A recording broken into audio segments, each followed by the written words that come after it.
বছরের পর বছর অবৈধভাবে নদী খনন করে বালি উত্তোলন করছেন এলাকারই একাংশ, যার ফলে নদী ভাঙনে তলিয়ে যাচ্ছে কৃষি জমি।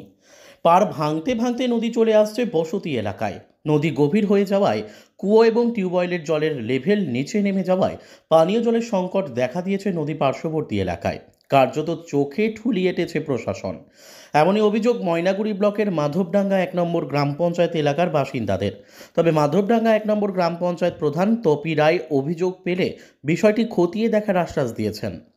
স্থানীয় সূত্রে জানা গেছে, এই ঘটনা এবারই প্রথম নয়। প্রত্যেক বছরই বর্ষার পর থেকে এভাবেই বালি তোলা হয় মাধবডাঙ্গা ১ নম্বর গ্রাম পঞ্চায়েত এলাকার জর্দা নদী থেকে। অভিযোগ, কোনো রকম অনুমতি ছাড়াই নদীর বক্ষ খনন করে বালি উত্তোলন করছেন এলাকারই একাংশ। এমনকি তারা এই বালি উত্তোলনকে জীবিকা করে নিয়েছেন। অভিযোগ, স্থানীয় সাধারণ মানুষদের কাজে লাগানো হচ্ছে। এই কাজে হাত রয়েছে বড় বড় বালি মাফিয়াদের। আর এভাবেই সেই বালি ট্রাকে ট্রাকে পাচার হচ্ছে ময়নাগুড়ি সহ পার্শ্ববর্তী বিভিন্ন এলাকায়। সমস্যায় পড়তে হচ্ছে নদী সংলগ্ন এলাকাবাসীদের। গোটা শুখা মরশুম ধরে নদীবক্ষ খনন করার ফলে নদীর গভীরতা বেড়ে যাচ্ছে। বর্ষার শুরুতেই দেখা দিচ্ছে নদী ভাঙ্গন, নদীর গতিপথ পরিবর্তন হয়ে বসতির দিকে ঝুঁকে যাচ্ছে। স্থানীয়রা আশঙ্কা করছেন, এভাবে চলতে থাকলে একদিন তাদের বসতবাড়ি নদীগর্ভে তলিয়ে যেতে পারে। ইতিমধ্যে নদীর গভীরতা বেড়ে যাওয়ায় পার্শ্ববর্তী এলাকার ভূগর্ভস্থ জলের লেভেল নিচে নেমে গিয়েছে বলে স্থানীয়রা দাবি করেন, যার ফলে নদী পার্শ্ববর্তী এলাকার কুয়ো এবং টিউবওয়েলের জল শুকিয়ে যাচ্ছে এবং এলাকায় জল সংকট দেখা দিয়েছে। কিন্তু এভাবে আর কতদিন চলবে? স্থানীয়দের দাবি, এর আগেও তারা বিষয়টি প্রশাসনের নজরে আনেন, কিন্তু কাজের কাজ কিছুই হয়নি বলে তাদের অভিযোগ। এই পরিস্থিতিতে অবৈধভাবে নদীর বালি উত্তোলন বন্ধের দাবি জানিয়েছেন মাধবডাঙ্গা ১ নম্বর গ্রাম পঞ্চায়েতের বাসিন্দারা। তারা বিষয়টি আবারও লিখিতভাবে প্রশাসনের নজরে আনবেন বলে জানিয়েছেন। তবে এই অবৈধ বালি উত্তোলন রুখতে প্রশাসন কতটা তৎপর হয় সেটাই এখন দেখার বিষয়। কি সমস্যা আপনাদের? আমাদের এই যে বাড়ি ঘরের জমি সম্পূর্ণ এগুলো ভাঙা চলে যাচ্ছে। গত আমরা জবে থেকে ছোট ছিলাম দেখলাম আমাদের জমি একবারে ওইখান থেকে অনেক দূর ছিল, মোটামুটি প্রায় 500 মিটারের বেশি হবে। অত জমি ছিল, নদী ছিল অনেক দূরে। এখন আমাদের নদী চলে আসে একবারে বাড়ির কাছে সংলগ্নে। তো আমরা এখন কি করবো? 2 দিন পরে কি আমরা রাস্তায় গিয়ে দাঁড়াবো? আচ্ছা, মূলত কারা এই খনন করছে মাটি? যারা বাড়ি তুলতেছে তারাই। কোথাকার লোক সেগুলো? আমাদের পাশাপাশি বাড়ি, বেশি দূরের তো না। আচ্ছা, 500 মিটার। তো আপনারা এর আগেও কি জানিয়েছেন? এর আগে আমরা জানিয়েছি, মোটামুটি বছর 2-1-3 আগে জানিয়েছি, ভিডিও বিষয় দিয়েছি। আগে কাজ হয়নি, এইবারে আমরা আশা রাখতেছি এইবার এখন কি হয় সেটা আমরা বলতে পারতেছি না। এই আশায় আপনাদেরও ডাকা হয়েছে। এখন আমরা দেখি কি হয় পরবর্তীকালে। এই বিষয় নিয়ে প্রধান দ্বিতীয় স্টেপ হচ্ছে আমাদের কলের মধ্যে জল নাই। আর যদি সরকার যদি এই ব্যবস্থাটা না নেয় তাহলে আমাদের কলের ব্যবস্থা করে, কলের ব্যবস্থা না, জলের ব্যবস্থা লাগবে পার ডে। আর আমাদের জমি যাতে ভাঙা, যদি ওইটা এক্সট্রা ভাবে আমাদের বাড়ি এক্সট্রা লাগবে। যদি এটা সরকার দায়িত্ব নিতে পারে, আর রয়্যালটি ছাড়া মাটি ঘোরাচ্ছে রোজ প্রতিনিয়ত কি মাটি খনন করছে? গত বছর 2-4 বছর আগে আবার বিভিন্ন অনেক রকম কাণ্ড হয়ে গেছে। এখানে কি কাণ্ড হয়েছিল? কাণ্ড বলতে আগে গত তো জিসিবি চালু হয়েছে, এই বছর এখনো এ যাবতে জিসিবি চালানো হয়নি। কিন্তু অতএব এখনো আমরা তো এই যে প্রত্যেক বছর আমাদের মোটামুটি 1 পোয়া করে জমি ভেঙে যাচ্ছে। আমাদের আসেই হচ্ছে 100 গ্রাম জমি, সেখানে যদি 250 গ্রাম করে জমি চলে যায় আমরা কোথায় দাঁড়াবো বলেন? আচ্ছা, তো এই বিষয় নিয়ে ময়নাগুড়ি থানায় কোনো লিখিত অভিযোগ? থানায় আমরা আজকেই যাবো, এখনই যাবো। গত বছর জানানো হয়েছে লিখিত হয়েছে, তবুও কোনো কাজ হয়নি। তো এই বিষয় নিয়ে প্রধান পঞ্চায়েতকে কাউকে জানিয়েছেন? হ্যাঁ, এই বছর জানানো হয়েছে প্রধান পঞ্চায়েতকে। প্রধান পঞ্চায়েত কি আশ্বাস দিয়েছে? প্রধান পঞ্চায়েত আশ্বাস দিয়েছে যে এইবার হবে ভাই, এইভাবেই শুধু বলেছে। আচ্ছা, আমরা গেছি, ছেলেগুলো গেছি, ওখানে মহিলা যায়নি, তার জন্য বলছে এইবার হবে ভাই, দেখি আমরা আগে কি করব। কতশো মানুষ এখানে বসবাস করছেন আপনারা? কি আমাদের প্রায় 200-র উপর আমাদের নদীর ধারে। 200 পরিবার? হ্যাঁ, না 200 পরিবার না, 40-42টা পরিবার। 40-42টা পরিবার। মূলত আপনাদের দাবিটা এই মাটি খনন বন্ধ করা নাকি? হ্যাঁ, মাটি খনন আমাদের বন্ধ করতে হবে, এটাই আমাদের। আর কিছু না, রয়্যালটি খুলুক আর না খুলুক সেটা আমাদের কোনো কথা না। জমি আমাদের। হ্যাঁ, গোপাল পণ্ডিত। আচ্ছা, মূলত আপনাদের অভিযোগটা কি? অভিযোগ মানে এখানে বালু তোলা হচ্ছে, তাতে আমাদের যে নদীর কিনারে যে বাড়িগুলো আছে সব ভেঙে ধসে একবারে খুব বিপর্যয় হয়ে যাচ্ছে। তার মধ্যে জলের অভাব হয়ে গেছে, আমরা জল পাচ্ছি না খেতে। হ্যাঁ, খুব সমস্যা।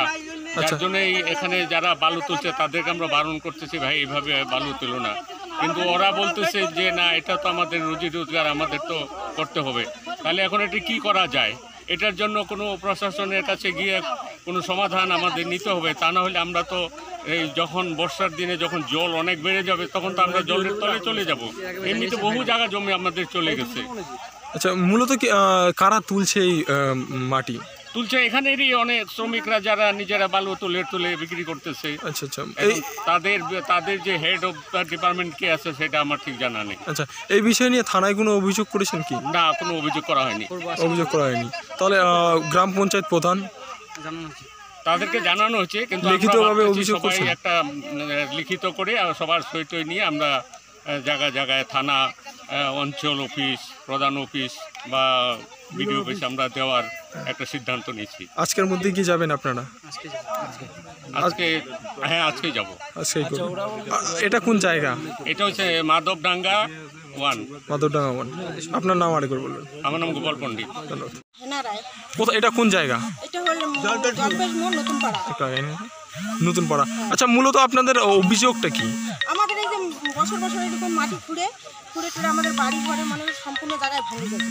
আচ্ছা আচ্ছা, আর জলের মানে কলেরও সমস্যা। কে মাটি খুঁড়ছে কে? এখানে এই যে লেবারগুলো খুঁড়তেছে। আচ্ছা, প্রত্যেক বছর কি করে মাটি? প্রতি বছরে খুঁড়ে। আচ্ছা, কিন্তু আমরা বাধা করি, মানে বাধা মানে না। এই বিষয় নিয়ে ময়নাগুড়ি থানায় কোনো লিখিত অভিযোগ? আমরা অভিযোগ দেইনি। আচ্ছা, প্রধান পঞ্চায়েতকে? প্রধান পঞ্চায়েতকে জানা হয়েছে। আচ্ছা, কি চাচ্ছেন আপনারা? আমরা চাচ্ছি আমাদের এই এরিয়াটার মাটিগুলো বন্ধ করুন। আরেকবার নাম বলবেন আপনার। আমার নাম হেনা রায়। ধন্যবাদ। দাদা, বললাম যে আপনার এলাকায় একটা সমস্যা রয়েছে যে নদী খননের, এই বিষয়টি নিয়ে কি বলবেন আপনি? দেখেন, আমার সংসদের আমার জলপেশ মোড় লাগোয়া এলাকায়, মানে জলপেশ মোড়ের সাইডে আমাদের যে জর্দা নদী আছে তার উপরে অনেক বাড়ি আছে। সেখানে আমি ওই এলাকার স্থানীয় পঞ্চায়েত, সেখান থেকে গ্রামবাসীরা কালকে অভিযোগ করেছিল যে ওনারা যে নদী খনন বেআইনিভাবে নদী খনন হচ্ছে। ওনারা আমাকে কমপ্লেন এখনও জানায়নি, আমাকে বলছিল কালকে, প্রাথমিকভাবে আমাকে বলছিল আমাদের স্থানীয় পঞ্চায়েত হিসেবে। আমি কালকে ওনাদের সঙ্গে একটু দেখা করি, ওনারা জানায় এখনও কোনো লিখিত অভিযোগ আমাদের গ্রাম মাধবডাঙ্গা 1 গ্রাম পঞ্চায়েত অফিসে কোনো লিখিত অভিযোগ দেয়নি। তো এই নদী খননটা হচ্ছে, এই নদী খননের ফলে আমরা দেখছি বিগত দিন ধরে আমাদের এই মাধবডাঙ্গা এলাকায় অনেকটা জলের সংকট দেখা দিয়েছে। তো কি বলবেন যারা মাটি খনন করছে না, এমনকি এলাকাবাসীর বিষয়ে? দেখেন, এখানে হচ্ছে যারা করছে তারা দেখো অর্থের জন্য, পয়সার জন্য নদী খনন করছে। দেখছি আমরা আমাদের মাধবডাঙ্গা মোটামুটি আমাদের তোমার বলে এদিকে হঠাৎ কলোনি থেকে শুরু করে জলপেশ মোড় লাগোয়া করে লক্ষ্মীনারায়ণ বুথ মেলামাঠ, সম্পূর্ণ জায়গায় আমরা শোনা কথা আর কি, অনেকে ওয়ালটি বন্ধ আছে তবুও বেআইনিভাবে বালি উঠাচ্ছে বা বালি উঠায় পরে জেসিবি লাগাচ্ছে। এটা অনেক ক্ষতি দেখা দিচ্ছে। কারণ হচ্ছে এর ফলে আমরা বিগত দিনে আমি একটা কথা বলি, কারণ হচ্ছে আমরা বিগত দিনে একটা জলের সংকটের মধ্যে পড়ছি। সেই জলের সংকটটা হচ্ছে যে মোটামুটি আজকে হয়তো 2024 সাল চলছে, এই 24 সাল হয়ে গেলে মোটামুটি আমাদের 10 থেকে 15 বছর পরে আমরা কিন্তু একটা জলের চাহিদা মানে আমাদের মাধবডাঙ্গা জীবীর মধ্যে অনেকটা পড়বে। কারণ নদী যতটা খুঁড়বে, খনন হবে, ততটা কিন্তু জলটা আরও গভীরের দিকে যাবে। আগে আমরা মোটামুটি জলের লেয়ার থাকতো আমাদের 20 মিটার এসব দিলেই আমরা জলের লেয়ার পেয়ে যেতাম। এখন 20 থেকে সাইডে ডাবল হয়ে গেছে। আগে কতটা যাবে আমরা জানি না। অনেক কৃষকদের ক্ষতি হচ্ছে, কৃষিকাজের অনেকটা ক্ষয়ক্ষতি হচ্ছে, অনেকটা এলাকায় ধান চাষ করতে পারে না জলের জন্য। কারণ হচ্ছে এটা সবথেকে উদ্দেশ্য হচ্ছে নদী খনন। সেটা হচ্ছে বেআইনিভাবে যা নদী খনন করছে। আমরা গ্রামবাসীদের কথা মাথায় রেখেছি। এবার যখন আমাদেরকে মোটামুটি আমার লিখিত অভিযোগ আমাদের মাধবডাঙ্গা 1-এর নদী খননের একটা এলাকাবাসীদের অভিযোগ, এই বিষয়ে কি বলবেন আপনি? নমস্কার, আমি মাধবডাঙ্গা 1 জিবির প্রধান টপি রায়। এই বিষয়ে যেহেতু আমি নতুন, এই বিষয়ে কিছু জানি না বিষয়টা। আচ্ছা, এই বিষয়ে নিয়ে কোনো লিখিত অভিযোগ আপনার? এই বিষয়ে কোনো লিখিত অভিযোগ জমা পড়েনি। তবে যদি লিখিত অভিযোগ পড়ে, হ্যাঁ, তাহলে আমি কর্তৃপক্ষকে জানাবো, বিষয়টা দেখবো। এই বিষয়টি কিভাবে দেখছেন? একটা যেখানে ওয়ালটি নেই সেই জায়গায় একটা বেআইনিভাবে নদী খনন হচ্ছে, পাশাপাশি এলাকাবাসীদের যেটা অভিযোগ যে দীর্ঘ কয়েক বছর ধরে এই নদী খনন চলছে, পাশাপাশি কিন্তু কলের জল নেই, সেই বিষয়টা নিয়ে কিভাবে দেখবেন? কারণ এটা যেহেতু বেআইনি, এটা আমরা ক্ষতি এখন দেখবো জিনিসটা।